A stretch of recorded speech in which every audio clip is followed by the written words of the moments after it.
أعوذ بالله من الشيطان الرجيم بسم الله الرحمن الرحيم رب زدني علما اللهم نبئني بحقيقة الأشياء إلهكم إله واحد لا إله إلا هو الرحمن الرحيم لا حول ولا قوة إلا بالله. السلام علیکم.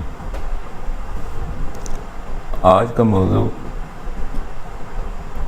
طب میں ایک اہم موضوع ہے. اس کا نام ہے اعتدال. اعتدال کی حقیقت کو سمجھنے کے لیے ہمیں بہت سی چیزوں کو مد نظر رکھنا پڑے گا. اعتدال صرف آمدن اور خرچ میں نہیں ہوتا، خوراک میں بھی ہوتا ہے، ہمارے رویوں میں بھی ہوتا ہے. دنیا کی کوئی بھی چیز جب اعتدال سے ہٹ جاتی ہے تو اس میں خرابی پیدا ہو جاتی ہے. ہمارا شعبہ چونکہ صحت ہے اور ہم خوراک سے ریلیٹڈ بات کر رہے ہیں، اس لیے کوشش کریں گے کہ ہمارا موضوع صرف خوراک کی حد تک رہے. اللہ تعالیٰ نے جتنی بھی کھانے والی چیزیں بنائیں ان میں کچھ خصوصیات رکھیں.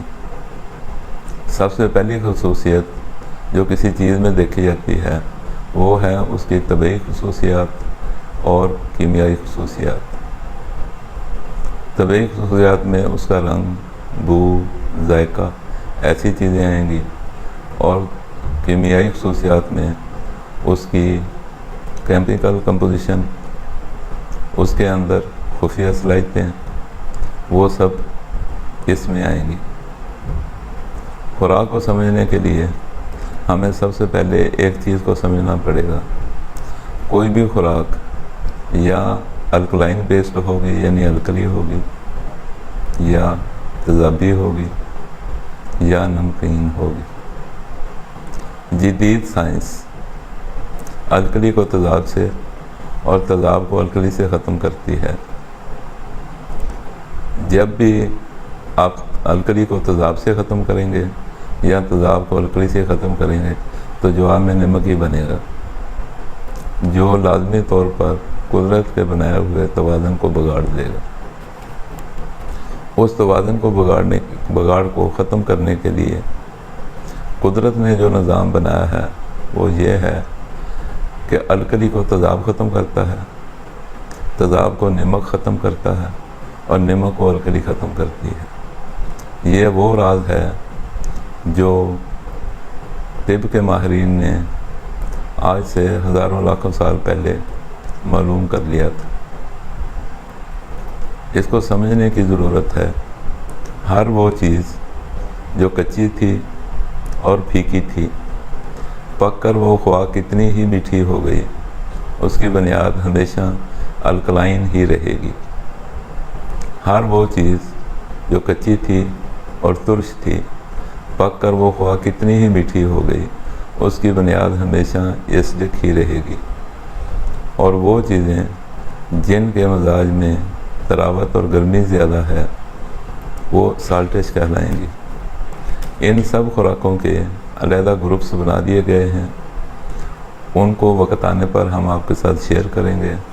فی الحال ان بنیادی اصطلاحات اور ان کے تعامل کو سمجھیں. ان کو سمجھنے سے آپ کو تشخیص کے گور سیکھنے میں بہت بڑی مدد ملے گی. جتنی بھی ترش چیزیں ہیں یہ ایک کام بہت اچھا کرتی ہیں کہ یہ ہمارے مسکولر سیلز ان کو سٹیمولیٹ کرتی ہیں، توانائی دیتی ہیں، اور ان کے درجہ حرارت کو اعتدال پر رکھتی ہیں. جبکہ الکلائن چیزیں ہمارے نروس کو سٹیمولیٹ کرتی ہیں، ان کو توانائی بخشتی ہیں، سوچنے سمجھنے کی صلاحیتیں بڑھاتی ہیں، اور جسم میں سے فضلات کے اخراج میں بہت فائدہ مند ہیں. جبکہ نمکین چیزیں ہمارے غدودی نظام ایپیتھیلیل ٹیشو کو سٹیمولیٹ کرتی ہیں، انہیں طاقت دیتی ہیں، اور جسم کی ضرورت کی چیزوں کو جسم میں روکنے میں مدد فراہم کرتی ہیں. اگر ان تینوں چیزوں کے استعمال میں ہم توازن کو برقرار رکھیں، یعنی تینوں ٹیشوز اپنی اپنی صلاحیت کے مطابق ان کو ضرورت کی چیزیں مہیا کرتے رہیں تو ایک توازن قائم رہے گا، جس سے صحت لاجواب رہے گی، لازوال رہے گی۔ لیکن افسوس آج کے زمانے میں ہم پسند اور ناپسند کے چکر میں پڑ کر ایک قسم کی خوراک کو بہت زیادہ استعمال کرنے لگ جاتے ہیں، اور نتیجہ ہمیشہ اس کا خراب ہی نکلتا ہے۔ اب اس میں سمجھنے والی بات جو ہے وہ یہ ہے کہ جتنی بھی خوراکیں ہیں ان کو ہمیں کسی نہ کسی گروپ میں فٹ کرنا پڑے گا۔ مثال کے طور پر ایک آدمی، اس کو کمزوری محسوس ہو رہی ہے، اس کا جسم اپنا وزن برداشت نہیں کر رہا، اس کو بہت زیادہ پسینہ آ رہا ہے، اس کی واحد وجہ کیا ہے کہ اس کے مسلز تحلیل میں چلے گئے ہیں۔ ان کو اپنی توانائی برقرار رکھنے کے لیے جس چیز کی ضرورت ہے اس کو ہم ترشی کہیں گے۔ کوئی بھی ترش چیز، خواہ وہ املی ہو، لیمو ہو یا کوئی بھی چیز ہو، اس کو استعمال کروا دیں، اس کا پسینہ کم ہو جائے گا، اس کے مسلز کو توانائی آ جائے گی، اور وہ آدمی اپنے وزن پر، اپنے پاؤں پر کھڑا ہونے کی صلاحیت اختیار کر لے گا۔ اگر کسی آدمی کو چکر آ رہے ہیں، اس کا دماغ سوچنے سمجھنے کی صلاحیت جو ہے وہ ختم ہوتی جا رہی ہے، تو ہمیں چاہیے کہ ہم اسے کوئی میٹھی چیز دیں۔ میٹھی چیز کا مطلب کیا؟ وہ چیز جو کچی تھی تو پھیکی تھی، پک کر میٹھی ہو گئی۔ وہ گنے کی شکر بھی ہو سکتی ہے، وہ کیلا بھی ہو سکتا ہے، دوسری چیزیں بھی ہو سکتی ہیں۔ اور اگر ہم یہ دیکھتے ہیں کہ ہمارے جسم کے ایپیتھیلیل ٹیشوز اپنا کام پورے طریقے سے نہیں کر رہے، تو ہمیں کوئی نمکین چیزیں انہیں دینی پڑیں گی۔ سب سے اہم چیز سمجھنے والی یہ ہے، ہم خوراک کے طور پر کوئی چیز بھی کھائیں، ہمارا جسم اس چیز کو اس وقت تک استعمال نہیں کر سکتا جب تک اس کو مٹھاس میں تبدیل نہ کر دے۔ کیوں؟ اللہ تعالیٰ نے اس جسم کو چلانے کے لیے توانائی کی جو قسم منتخب کی ہے وہ کیمیکل انرجی ہے، اور کیمیکل انرجی میں ہمارا جگر اس چیز کا پابند ہے کہ جو چیز بھی اس کو کھانے کے لیے ملے اسے پہلے وہ ایک مٹھاس میں تبدیل کرے گا، جسے گلائکوجن کہتے ہیں، اور طب کی زبان میں شکر غدود بھی کہتے ہیں، یا وہ ایسی مٹھاس جسے جگر نے تیار کیا ہو۔ ہر سیل اپنی خوراک خون سے حاصل کرتا ہے، اپنے فضلات خون میں شامل کرتا ہے۔ اگر یہ جگر اپنی گلائکوجن کی مقدار صحیح معنوں میں بنا رہا ہو تو کوئی وجہ نہیں کہ جسم کا نظام صحیح نہ چل رہا ہو۔ اب ہر ٹیشو اپنے مطلب کی گلائکوجن لے گا۔ گلائکوجن کے کچھ حصے ایسے ہیں جن کی بنیاد ترشی پر ہے، کچھ کی اساس پر ہے، اور کچھ کی نمکیات پر ہے۔ ہم نے ان کا توازن ہی قائم رکھنا ہے۔ اب ہوتا یہ ہے کہ ہم ذائقے کے چکر میں آ کے کچھ نہ کچھ ایسا ضرور کر لیتے ہیں جس سے وہ توازن قائم نہیں رہتا۔ پچھلے دنوں میں ایک جگہ پہ گیا، انہوں نے ہمیں سکنجبین پیش کی جس میں لیمو بھی تھا، چینی بھی تھی اور نمک بھی تھا۔ اب لیمو نے مٹھاس کی الکلینٹی ختم کر دی، لیمو کی ترشی کو نمک نے ختم کر دیا۔ نتیجے میں ہمیں ذائقہ تو مل گیا، لیکن اس سکنجبین نے ہمارے جسم کو کوئی فائدہ نہیں دیا۔ کیوں؟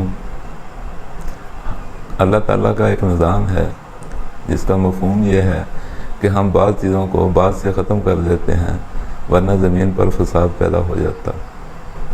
ہمارے علماء حضرات نے اس چیز کو صرف ایک چیز تک محدود رکھا کہ کچھ ظالم لوگوں کو اللہ تعالیٰ دوسرے ظالم لوگوں سے ختم کر دیتا ہے۔ اس کا مفہوم صرف یہیں تک نہیں تھا، اس کا مفہوم اس سے بہت آگے تک تھا کہ ہماری خوراک میں جو چیزیں ہیں وہ ایک دوسرے کو ایلیمینیٹ کرتی ہیں، اور نتیجے میں ہمارے پاس بیلنس میں کچھ نہیں بچتا۔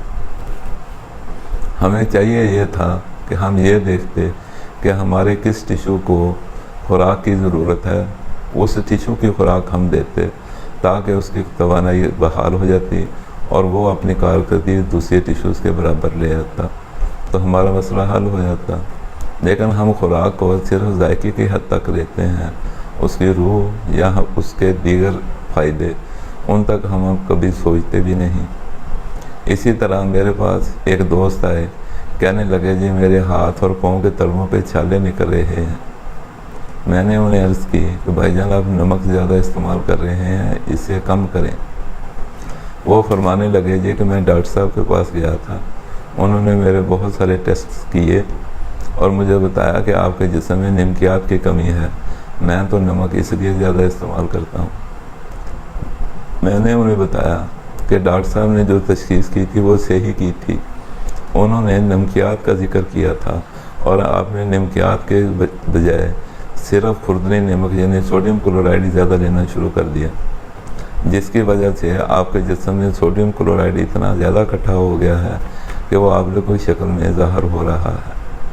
آپ کو دوسرے نمکیات پر بھی توجہ دینی چاہیے تھی۔ دوسرے نمکیات آپ کو کہاں سے ملنے تھے؟ وہ مختلف فروٹس، مختلف اناج اور مختلف سبزیوں سے آپ کو مہیا ہونے تھے۔ ہمارا کھانے پینے کا نظام جس طریقے سے چلتا ہے، ہم کوکنگ کے دوران اکثر سبزیوں کے اثرات کو زائل کر دیتے ہیں۔ یہ بھی ہم آپ کو اگلی ویڈیوز میں بنائیں گے کہ کھانا پکانے کا صحیح طریقہ کیا ہے، کھانے پینے کی چیزوں کو کیسے اعتدال سے استعمال کرنا ہے۔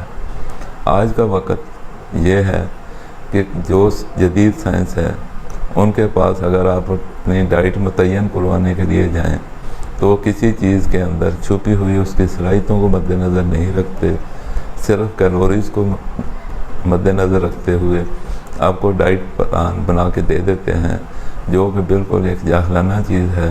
عملی زندگی میں اس کی کوئی افادیت نہیں۔